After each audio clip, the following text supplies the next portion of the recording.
Hey there, it's me, Julie Fei-Fan Balzer, and I'm here to show you this heart pattern I made in Super Fast Forward. So I'm working in just a watercolor journal, and I'm painting some black stripes with acrylic paint and using my favorite paintbrush, which is a Princeton Catalyst Polytip paintbrush. And now I have my jelly plate out, and I'm just going ahead and going to start up some layered jelly prints. And I'm just printing onto regular white copy paper. You can use a lot of different services to jelly print on. This is just what I'm using for this particular project. And I'm using a new to me line of paints. It's Deco Arts Media. They're very fluid, and some of them are more transparent than others. I tend to like a slightly more opaque paint, but this turned out pretty fine.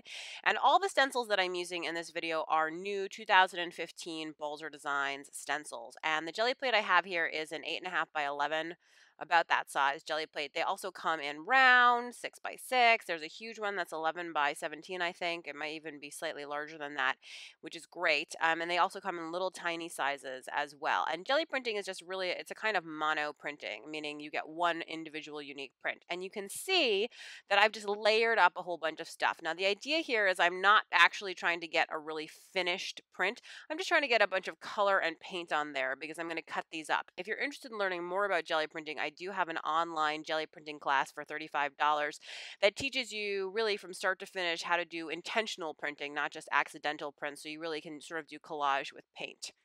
Now, it's time to clean up. I put the jelly plate away, clean off my brayer with a baby wipe, and then I put my stencils away. And I do store my stencils in page protectors with the name of the stencil on it. It makes it really easy to find them, put them away. They don't get tangled, to see what you want to do. So my paint is dry, and so now it's time to start cutting out hearts. And I'm just doing this the same way you did in kindergarten, where you take the paper, you fold it in half, and that creates a symmetrical heart when you cut it out.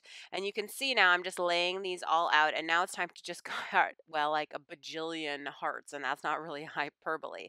And you can see I have them on the black stripes, and then I changed my mind and decided to put them on the white stripes. You know, I think you always start with a picture in your mind of what you want it to be, and then things evolve as you work. So I'm just cutting out tons of little hearts, and I need to adhere them, and so I'm using my ATG, which is a huge tape runner, but you can certainly use any adhesive that's comfortable for you. I'm not planning on putting anything on top of this. This is the finished project, so I'm just going ahead and using that tape runner, and then I am just trimming with a pair of scissors the little excess hearts that are hanging off the edge of the page. Now, I was thinking maybe I'd be done at this point, but there's something missing for me. It doesn't really feel done. And I think what it needs is a little bit of sparkle. So I'm going to add some gold paint with a lot of water on a wet paintbrush, and I'm just splashing some paint splashes everywhere. And now, as you can see, it feels really done to me. I like how the gold brings it together. I like how the randomness of the paint splatters takes a sort of grid pattern away a little bit, making it a little less regular. And there you have it, an easy heart pattern. I hope you'll visit my website at balzerdesigns.typepad.com. I'd love to see you there. Thanks so much for watching.